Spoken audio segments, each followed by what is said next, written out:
David Mammano is a seasoned entrepreneur who's built multiple companies from the ground up, now using his experiences and knowledge to make a positive impact in the world of business. He's been a 3-time Inc. 5000 company winner, a Rochester Top 100 company, a 2-time TEDx speaker, founder of his local EO chapter, and adjunct professor at the University of Rochester. On top of all that, he's also an author with his most recent book, Crash and Learn, rising to the top of the Amazon bestsellers list.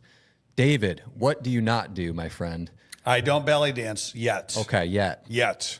Yeah, You're learning how to, though. Emphasis on yet. Yes. I think I'd be a great one, but I'm holding off because I always want to be able to have like something new to explore as I age. Totally. Yeah. That totally makes sense. Yeah.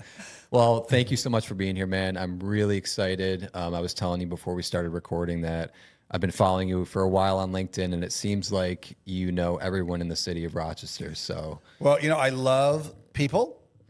Sincerely, I love that's why, like, as you, I'm a fellow podcaster, and it's the favorite thing I do because I sincerely love people's stories. Yeah. So when people, I think when people first meet me, they don't know what to make of me because I'm kind of like, hyper excited, effervescent, we'll say, and they're like, is this guy? Is he just like this shallow guy? He's just like very surfacey. But when they're 10 minutes later, hopefully they're like, no, he really is like curious because I ask a lot of questions. I love learning about people's stories and I'm sincere about it. Like I listen, and I dig deeper. And so I think that's why I love podcasting so much is because you just get to ask a lot of questions. So I think through that, my authenticity of really liking good people, has allowed me to meet so many wonderful people in Rochester. Sure. Yeah. I started my business, my first business back in 1995. And before that, I was in radio. So you meet a ton of people in radio as well. And I grew up here, owning businesses, Chamber of Commerce's, Rotary, meeting, just meeting people. So yeah, I've met a lot of wonderful people, and it allows me to help people too, with connections. 100%. I'm kind of like a live match.com for people that want to, in the business world, that want to meet each other, not for dating, but for professional purposes. Yeah, that's a great analogy. Yeah, absolutely. Well, clearly you have some accolades on the resume and you know what you're doing. So that's a big reason I had you on the show for all these young aspiring entrepreneurs watching. And even for myself, just learning from you today, I'm excited to dig into the insight and the wisdom that you have. So right away, I want to start with value for the audience. If I am watching right now and I want to start a business in 2025, not quite sure which business to start, what advice do you have for someone to maybe find that path for them? Well, you could talk about trends, right? I mean, technology, AI, et cetera. Now, if I started a business in AI or technology, even though it is cutting edge, I would most likely fail because I know nothing about those. They don't float my boat. My soul is not on fire when I think about AI. I mean, I like it. I use it. But having an AI business, I wouldn't be like, oh my God, I love, like there are some people that, a friend of mine, Jeff Canas, he's a brilliant business person. And he just started an AI business and he's killing it. But he's that type of guy that like, he's on fire with that stuff.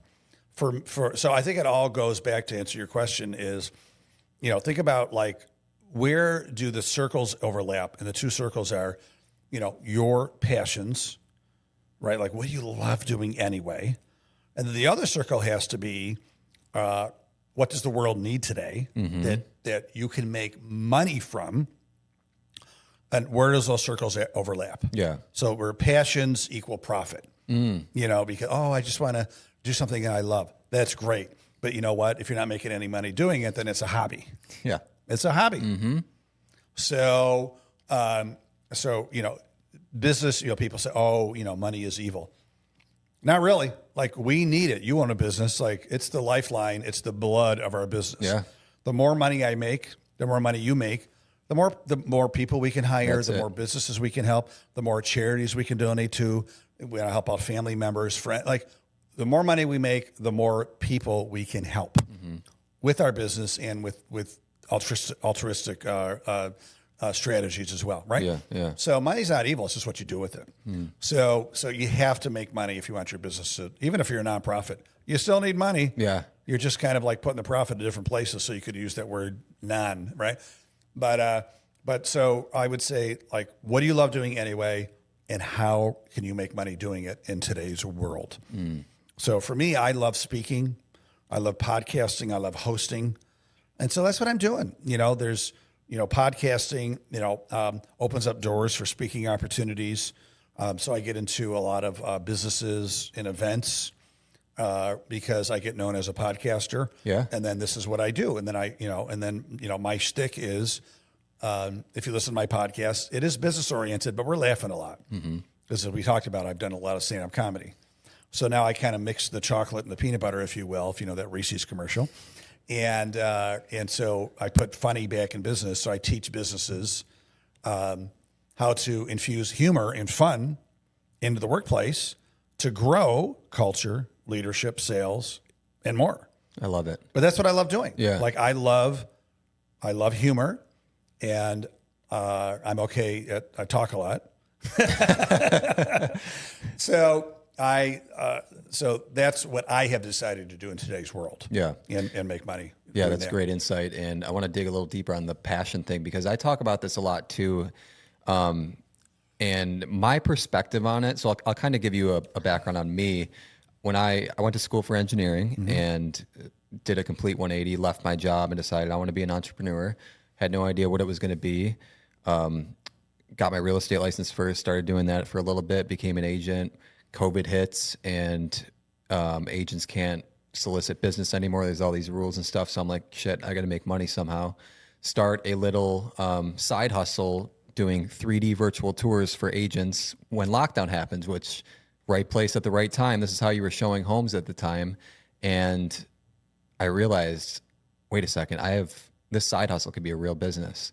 And that eventually grew into real estate photography, real estate video, now a video production company.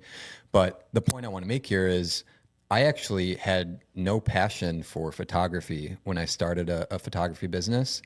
I was interested in it, but I wasn't like super passionate about it. So I always tell people it's amazing if you're like deeply passionate about something and it makes you money, more power to you. If you're not super passionate, you can still build an amazing business in any industry and actually become passionate about the business you're building. So I don't know what your perspective on that is. No, I mean, otherwise, like I said, it's a hobby. Like I love to work out. Like I love to cycle. I love to power walk, run, lift weights. But I don't make any money doing it. Yeah. I could probably try, but there's a lot of people there that are much better than me at it. And I wouldn't make a lot of money. So for me, it's a hobby. Yeah. I love in the summer, I love to grow tomatoes and basil and rosemary and thyme and, herbs and all that stuff. Love doing that. It's a hobby. I'm probably spending more money than making, right? Like I grow tomatoes. Great. I think I spend like, $5 a tomato by the time all is said and done, right? Those are great tomatoes though. It doesn't matter. They taste great because, hey, I'm like, hey, I grew this from a little baby, So, yeah, it's cool. Yeah. But it's a hobby. So, and if that's what you want to do, great. But it doesn't mean you're an entrepreneur. It doesn't mean you're a business owner. You're an entrepreneur and business owner when you are, at least trying to make money and eventually finding a way to do it. Yes. Right. And I say try because you may fail, but failure is the greatest lesson. Oh yeah. You learn a way, just like Thomas Edison, you learn ways not to do it. You keep on moving forward. Great entrepreneurs, they will find a way. They're totally committed and they will find a way. Yeah.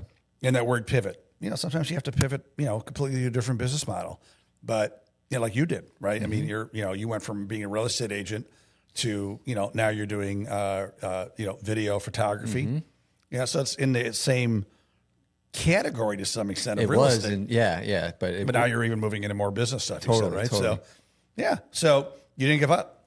That's it right there. And if you have a relentless drive to make things happen, right, you'll be successful in whatever you do as an entrepreneur. So, It's really those character traits of building the skills that you need to succeed as an entrepreneur, regardless of what you're doing. So I want to kind of talk about those skills because I'm very passionate about skill acquisition and what you need to learn. What would you say are some of the fundamental skills, if I'm just starting as an entrepreneur, maybe that you had to learn, take us back to when you first started in business, that you think people should really be focusing on these days? I think the first and foremost is don't go at it alone. Build a mastermind group, and you'll have people in your mastermind group that they don't even know that they're in your mastermind group, or it could say board of advisors. Build a board of advisors. Like Tom Golisano was on my board of advisors. Love that. He didn't know it, but I met him. We had lunch. We became friends, and I would continuously pick his brain whenever, through the years. And so in my mind, he's on my board of advisors. I had great people like Arunas Jasonis, who started Paytech. Dick Kaplan, who started multiple companies, right? Lauren Dixon from Dixon Schwabel. These are all brilliant business minds. They were all on my board of advisors, and they had no idea. But I would be like, Lauren, can I come over? I got a question for you. Sure. Dick Kaplan. Yeah, let's have lunch. Arunas Jasonis, Tom Golisano. Same thing. So build, and it doesn't have to be somebody famous. It just could be somebody that you respect. Sure. Somebody who's been there and done that. And so that you have a sounding board to move forward with challenges, opportunities, maybe simple questions that you have. Like when I first started my magazine, my first business in 1995 was called Next Step Magazine. And we help students, high school students, with college planning, career planning, and life skills. And so I was just starting out, got a job at Mario's, which is now torn down in Whole Foods. It's Whole Foods now. But I was working night at Mario's, right? So by the day, I was a magazine publisher. Ooh. But at night, I was serving meatballs, right? I was 25, and that's how I made money. Yeah. So I ended up serving, I would always talk to my tables because I'm just sociable.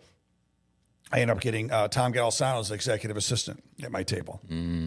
And I said, a little ballsy, but, audacious is the way to go. I was like, oh, my God, I just started a company.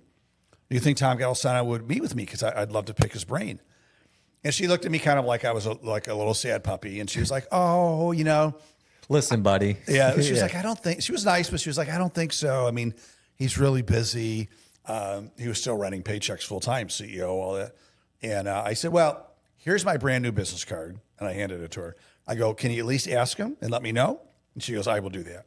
And she called me about a week later. She goes, believe it or not, Tom, we'll meet with you. No way. Yeah. She goes, meet him at the North Side Inn in East Rochester this day for lunch. And he'll spend a couple hours with you. And I was like, oh my God. And I'll never forget that. This is one of the most successful guys, not only in Rochester, in the country. Yeah, absolutely. Even at that time. And he was willing to meet with some punk little kid like me who just started a business, right? And I brought my notepad, took tons of notes. He gave me some great advice that actually shifted my business right away because I was going to rely on getting subscriptions.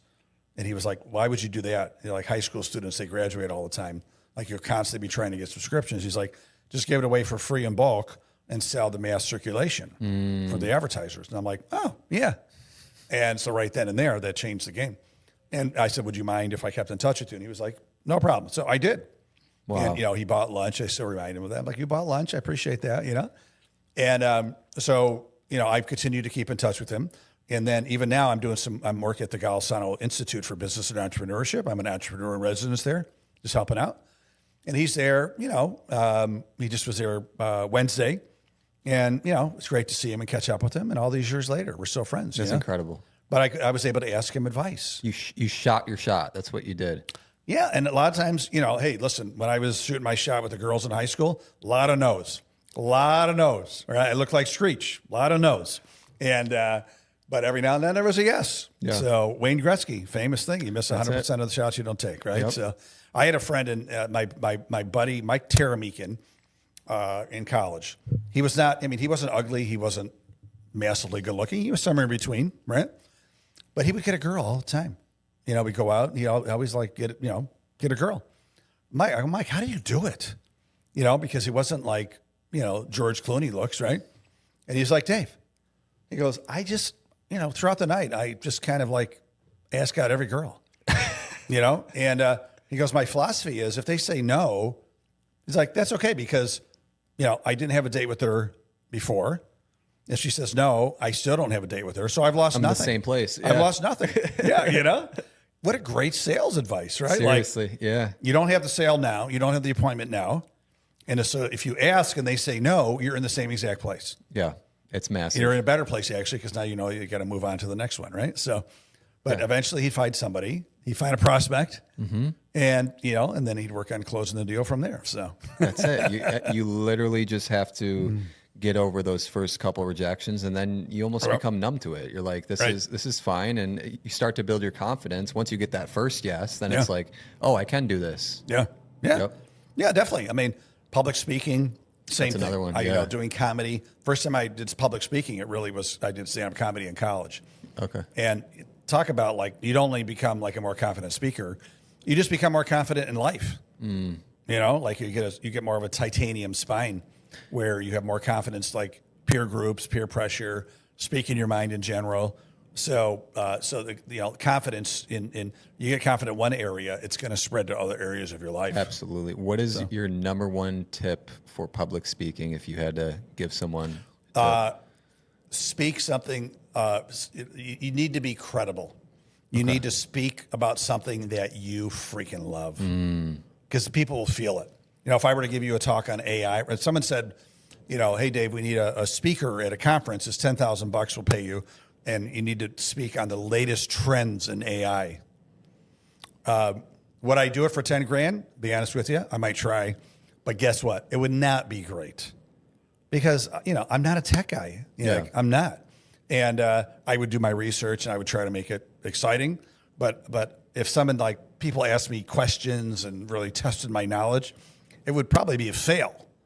But, so you really need to speak about something that you love, about, so that you have that credibility. And it's a natural mojo. Yeah. When you're on stage talking about something that you know and love, the flow is there. It's easy. It flows right out. Yeah, flow is there. You just, you don't have to work at it. It's just natural. Like right now, you're asking me questions. I did no prep for this interview. Yeah. But I know this stuff, and I love this stuff. So you could ask me anything about these areas, and I'll probably have a semi-decent answer. Well, it's so true, and I resonate with that too because I think back to when I was in like college and stuff, and giving presentations, and when you don't care about that shit, and you're just up there trying to take this memorization and give it out to people, it just doesn't hit as the same as now. I was just in Vegas in November speaking in front of 200 real estate media company owners about a business that I have built from the ground up. And it just poured out of me. And I was nervous a little bit. And then I got up there and I'm like, no, I'm confident because I did this and I have credibility. And it's a different ballgame when you know what you're talking about. Yep.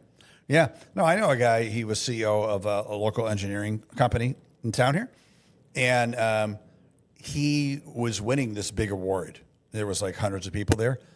But he totally misunderstood what the event was about. He just thought it was going to be like a quick honor and he was going to like kind of accept a plaque or something. Yeah. But meanwhile, he found out like as he was walking up to accept the award that he was also giving like a keynote talk, like a speech. And he was like, oh. And he goes, at first he was really nervous. And then he's just like, I'm just going to like tell my story. Yeah. And standing ovation. He said it was like the best talk I ever gave because it was just authentic, and that's maybe the key word is for you to be successful if you're speaking or just in life and business is it just has to be naturally authentic. Where's the balance between being authentic and just letting whatever comes to mind be what you talk about versus like preparing at the same time? Because I feel like there's a balance between you got to make sure you're prepared, but also not over prepared where you're just trying to like word for word, Yeah. I mean, I think that, you could prepare, you could study, you could learn, you could grow, you could read books, you could watch videos and to make yourself always better at what you love, so maybe instead of preparing, you could say like continuous learning. So, and because you love it anyway, and that just makes you more and more credible. And that just increases your authenticity because, you're preparing / learning because you love it. You naturally love it. I mean, like I said, I could do that AI keynote for 10 grand, and I would have to, learn. I would have to watch a lot of videos. I would have to, read a lot. I'd probably have to talk to somebody like Jeff Knaus.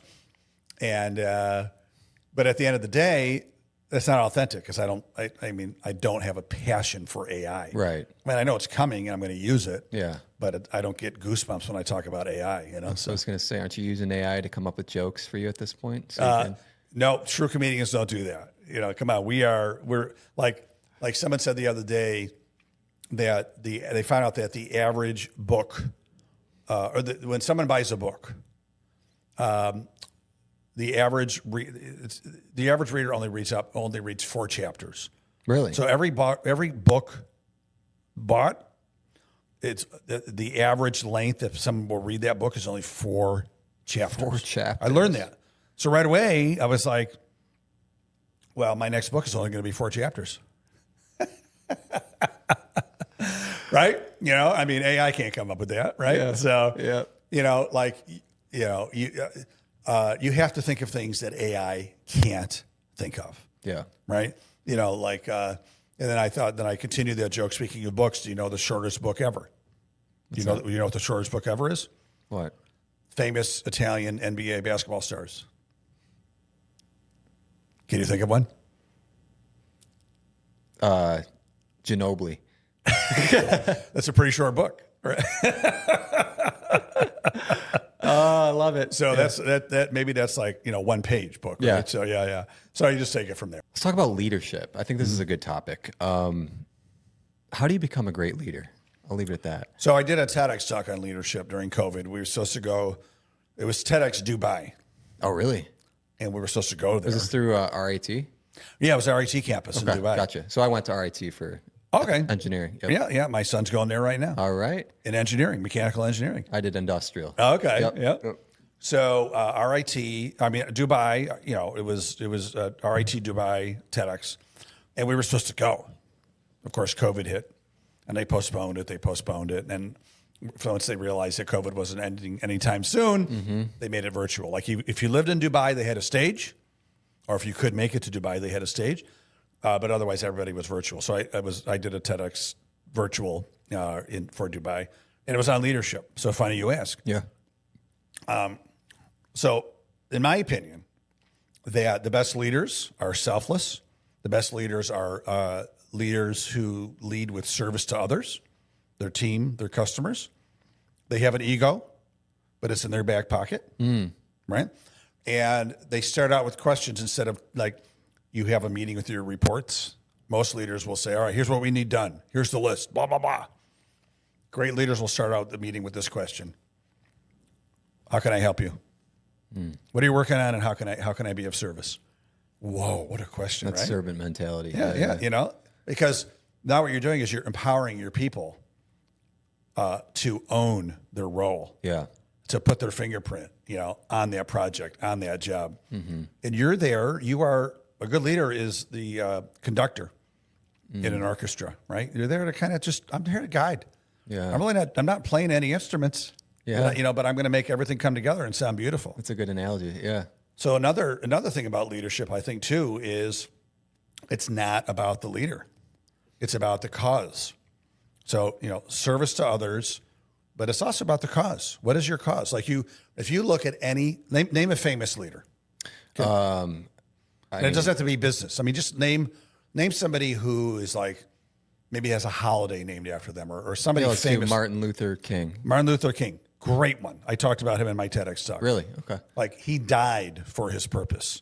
It wasn't about him, right? He had a bigger purpose, was that, black people, African-American people would be treated at least the same as everyone else, right? And it wasn't about him.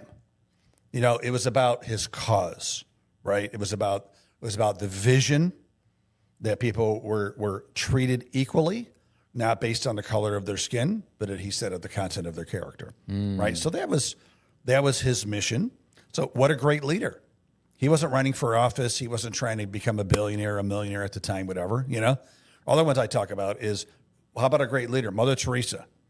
Mother Teresa could have led a nice kind of cushy life as like a successful, nun. She probably could have led a convent, but she chose to go in like the poorest parts of India and help the most disadvantaged, poorest people in those poorest parts, in filth and dirt and dying people and disease. And that was, so she, when someone's doing something good now, like people say like, my God, what are you, a Mother Teresa, right? I mean, it's like, Abraham Lincoln, right? He's another one who sacrificed his life at the end because he had a great purpose of keeping the Union together, freeing the slaves, et cetera, right? Yeah. So it's not like Abraham Lincoln wasn't like trying to become famous and he didn't have like a huge ego that needed to be gratified. He could have ended the Civil War many times through compromise, but the compromise was that the slaves would not be freed. Mm-hmm. And so they can't do it. If we've gone this far, we have to see the whole vision and mission completed. So he did it, and then he got killed, right? So Gandhi is another one, right? Gandhi. I mean, this guy, he, from what I understand, he came from a wealthy family. He could have led a nice, cushy life, but he had a mission of, India freedom from British rule. And he went, it wasn't about him becoming famous. I mean, he's in a jail cell on a hunger strike, pretty close to death. And then obviously he survived. But it was about the mission of freedom. Mm-hmm. And it wasn't about him. So I also think great leaders are putting, service above their own ego and above their own notoriety, charisma, et cetera, but also the mission. Yeah. So, and they don't care. They don't care if they're famous or not. They want to make sure that they're inspiring their team and maybe the world to be the best they can be. Do you think people are born with that, or do you think that can be cultivated? I totally think it could be cultivated. I think there are some traits that you could be born with, absolutely. But just like entrepreneurship, I don't know if you were born to be an entrepreneur, but you learned how to be an entrepreneur. Yeah. Tom Golisano has a book called Built Not Born. And he's a firm believer that you could learn the traits. Yep. Now, some people, just like any other career, are better than some people.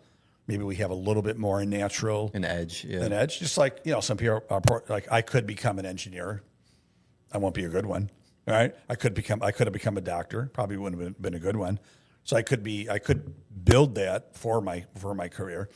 But there's a lot of people that never thought they were going to be an entrepreneur. A lot of times engineers. Yeah. And they end up creating these. I just had a guy on my podcast. His name is Gene Olzak, and he has a company called Karma Hot Sauce. Okay. And this guy was working. He's a genius. Is he a local guy? He's a local guy.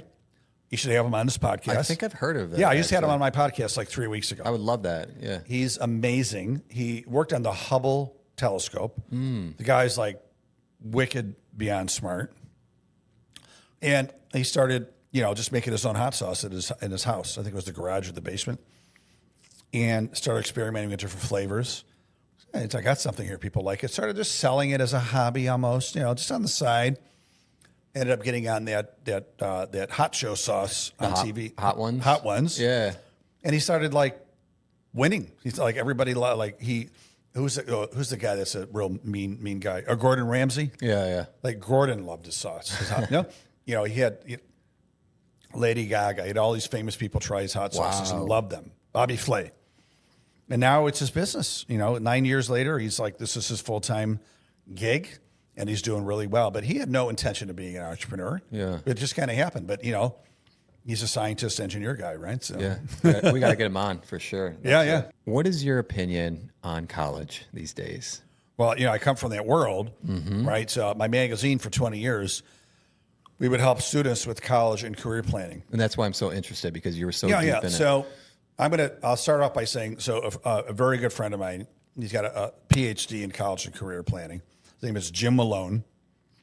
He's originally from New York, Long Island area, but when he kind of retired, he moved up here to Canandaigua. He's lived here, 15, 20 years now. But he's kind of a renowned expert in the whole college and career world. And he's got a great phrase. It's not how smart you are, it's how you are smart. Meaning that you may not be smart in stuff that's going to bring you to college, right? You may not be smart when it comes to physics or whatever it is to go to college, but you may be smart in welding. You may be smart in being a chef. You may be smart in being a plumber. And if that's the case, awesome, right? Some of the smartest people right now are going right to trade school. I love it. I love it. Yeah. You know? And so if college is right for you, great. But make sure you're going for the right reasons. You know, if you're going to a college for, psychology just to go to college and you and your parents or whatever are spending, 30, 40, 50,000 or more a year. It's crazy. And then you graduate, you have all this debt, you have no job. You know how many people waiting tables have degrees in psychology or whatever because they don't know what they want to do. They just went to college to go to college. A lot. Next time you go out to lunch and your waiter or waitress comes up, and what did you major in college? Did you go to college? Yeah, I just graduated 2 years ago. I majored in sociology. Great. Yeah, now I work to just pay off my debt. So, mistake. I'm sorry. Like when I went to college, it was different. Like college was, I went to UB, SUNY Buffalo. Yeah. The whole thing. I lived on campus, $5,000 a year. Like if I messed up, no big deal. Yeah. But now, 30, 40, 50 grand a year, like you kind of better know why you're there, Yep. So I have 3 kids. My youngest is 14. And he's like, Dad, I don't know if I'm going to go to college. It seems like a racket. I'm like, interesting. I'm not going to say anything. I go, why do you say that? He goes, well, it's a lot of money. And if I don't know what I want to study yet, like, why would I spend all that money? Or why would I make you guys spend all that money, I'm like, what do you want to do? He goes, so he knows that I'm doing some work at Golisano Institute, which is, it's $8,900 a year. It's a 2-year school full-time, even during the summers. And you learn business and entrepreneurship. So he goes, I think I'll go there for 2 years. And then I want to go to trade school for 2 years because I like cars and auto.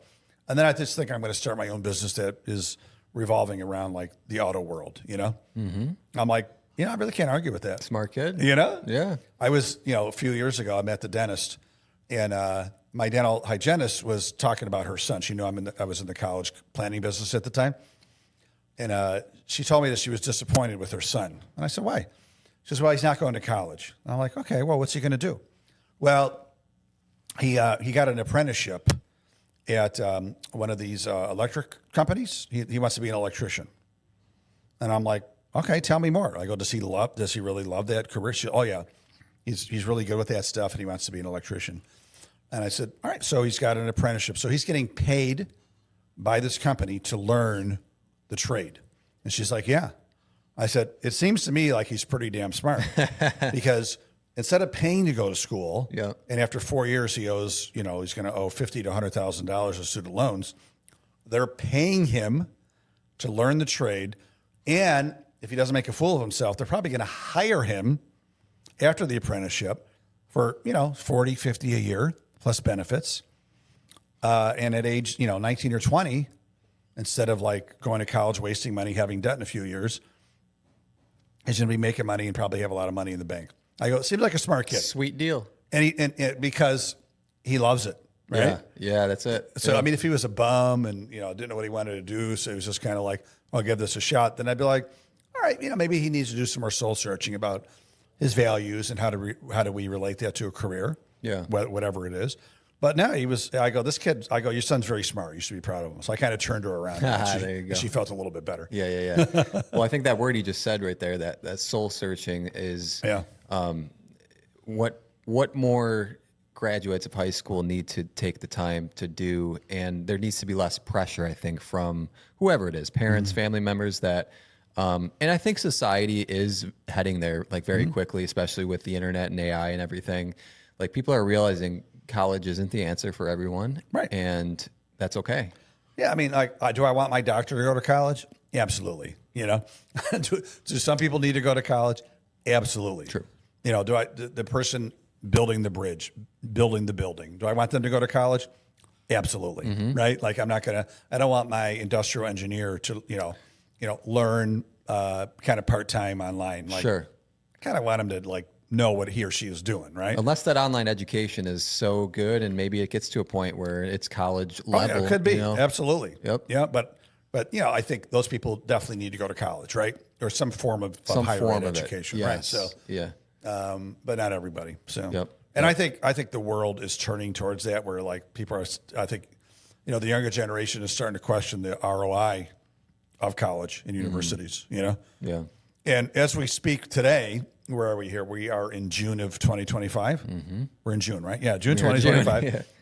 Like there is a proverbial cliff that we're hitting right now, where the student population, the high school age going to college population, is going off a cliff, big time. And colleges they've been worried about it for years, and it's happening.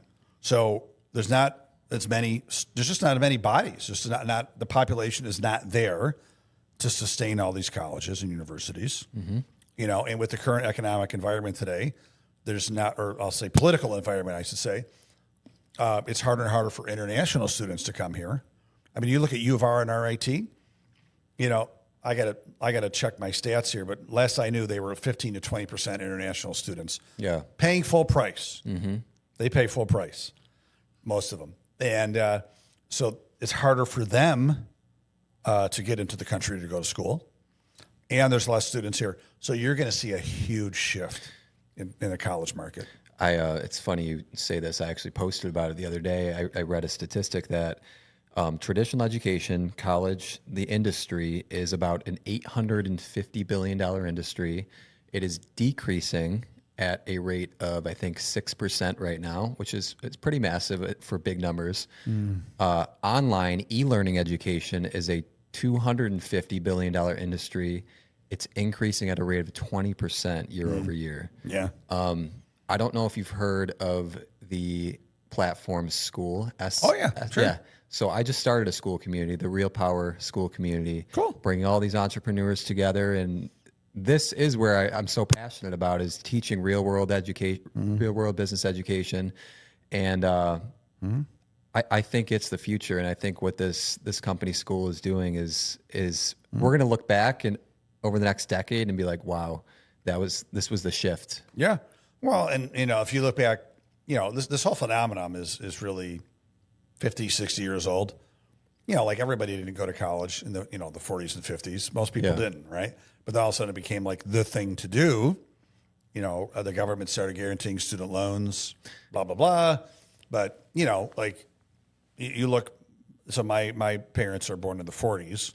My mother didn't go to college, but that was very normal. Like most women did not go to college. And a lot of men didn't go to college, right? They'd go in the military, they start working. But then, my generation, I'm a child of the 80s, we all went to college. It was the thing. It was a thing to do, men and women, Yep. But I think it's going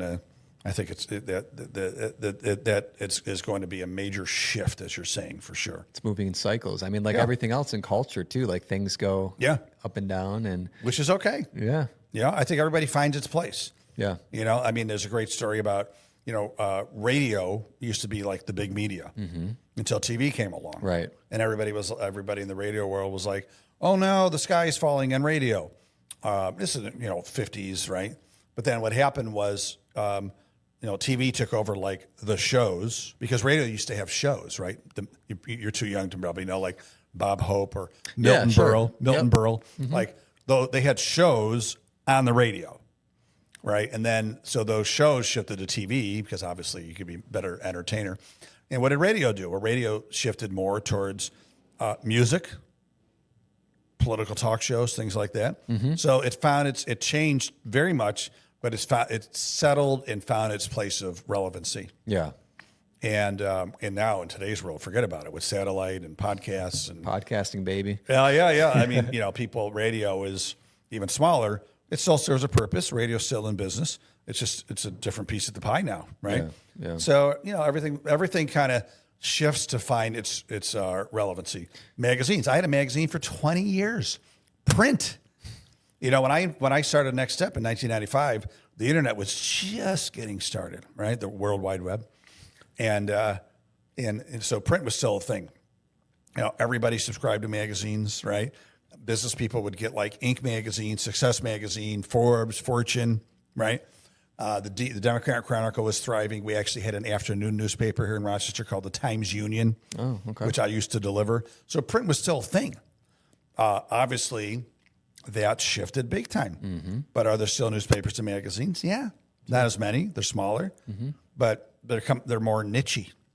You know, like if you love sailing, you know, you might actually subscribe to Sailing Magazine because they're going to provide content that you can't get anywhere else, right? Yeah, absolutely. Or an experience, right? Yeah, yeah. If you love cigars, there's a magazine that still does well called Cigar Aficionado. You know, like it's almost like kind of like a something to have at the house too. Like, you know, it looks nice, you know, a little decoration, and it shows that, you know, kind of shows off your hobby a little bit, you know. So, but you know, all those magazines I mentioned before, Inc., Fortune, Forbes, are still around, but God, their subscription levels are down like Slowly 80%. dying. Yeah. Not the same anymore, you know? Yeah. Well, to your point, I mean, and to the bigger point here, I think you got to be able, going back to pivoting and being able to innovate and stay with, and adapting, that's the word I'm looking for. Being able to adapt in business is the ultimate skill, because if you want to stay in business, and I'm sure you can attest to this, I've only been in business for, 5-6 years now. If you want to be in the business for long term, you got to be able to adapt, or you're going to get left behind, right? Yeah, and it's like month by month. Yeah, I mean, 20 years ago and before that, it was a very slow change. But now with technology, AI. I mean, who was using AI 2 years ago? Did you use ChatGPT today? Not to, yeah. Oh, we use it every day. Every day. So were you using it 2 years ago? Nope. All right. So, and if you weren't using it today, what would happen? Right. So, and why are you using it more? That's the question. No, I'm just kidding. I do use it. I use it to for some when I have to write like a social media post or something like that. That's great. Like I'll write it myself, and then I'll say, "Hey, ChatGPT, make this even better." Yeah, and it does. That's a great use case. Wow, that was awesome. Okay. Or the other way around, of having it build the bones for you first, and then I've done that too. Yep. Like the other day, I was, there's a lot of statistics about, using humor in the workplace from Harvard, from Wharton, from Stanford, Gallup poll, like prestigious places. And I just went on ChatGPT and I said, hey, put together a document that shows all the research out there about how using humor and fun in the workplace can grow sales, leadership, culture, and more. How to do it. And boom. Oh, it came up with like 60 sources of research that it would have taken me, a day or more to compile. Scary good. And like within, maybe 30 seconds, it was all there, So it'd be crazy not to use it for that. Just think about where it's going to be in a year or two, like 5 years. I think you just don't want it to replace your art. Could it enhance your art? Yes. But, because then you're just a hack, right?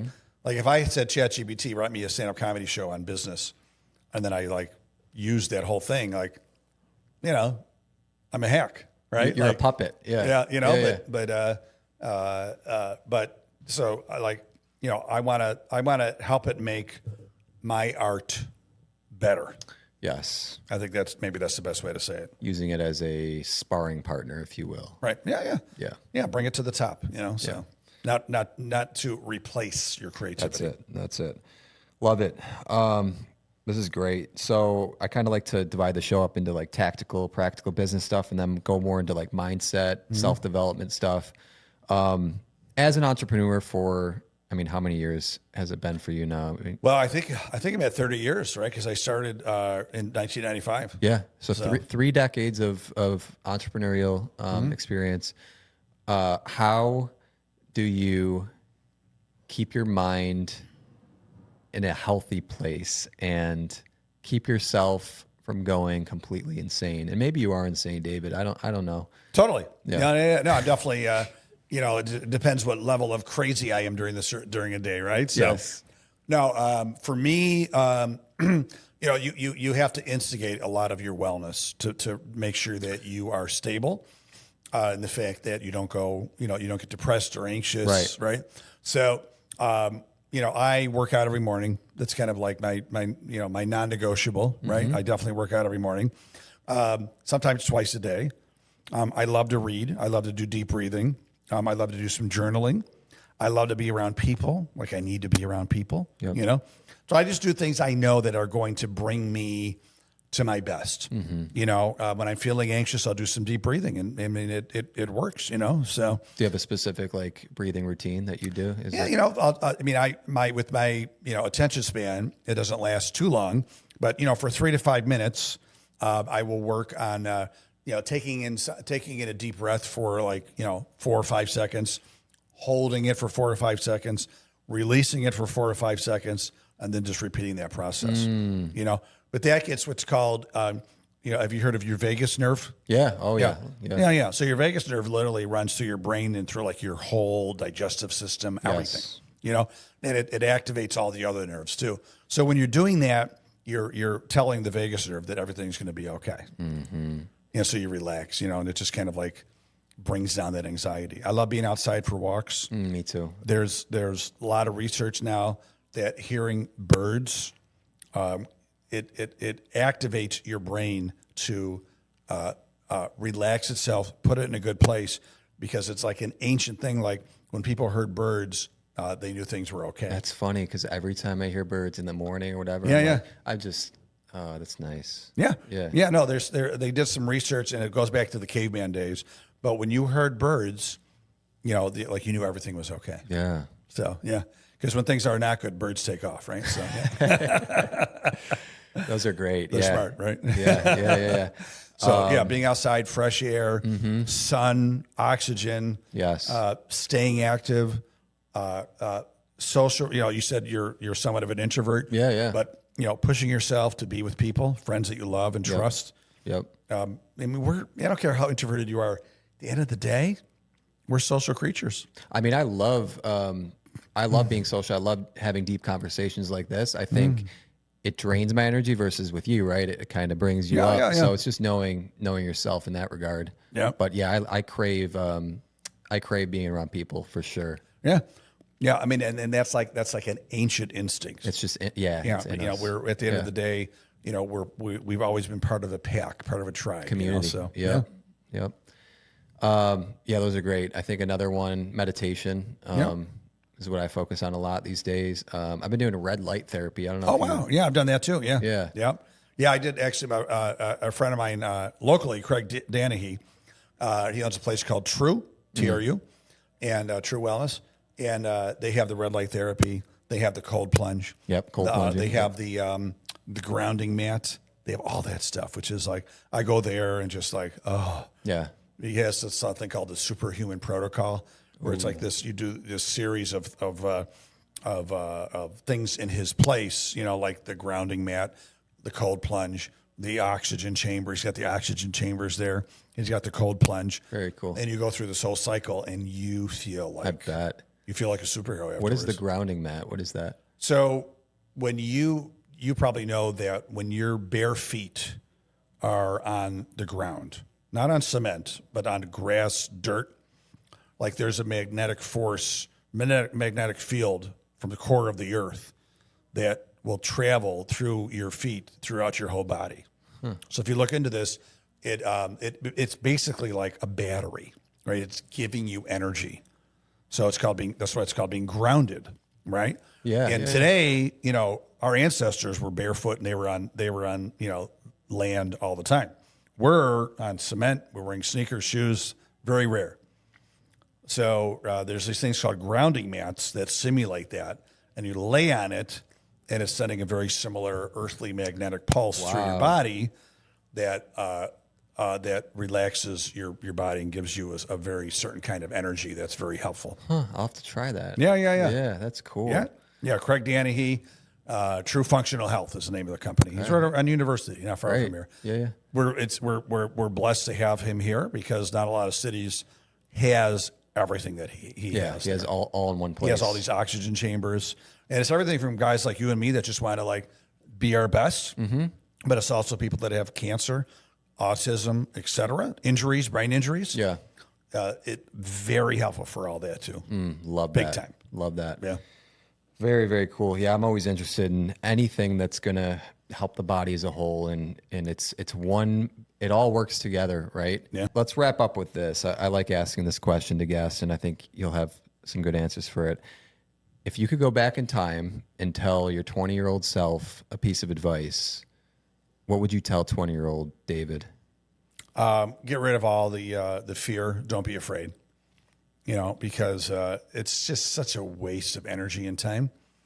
Like just dive in, just go for it.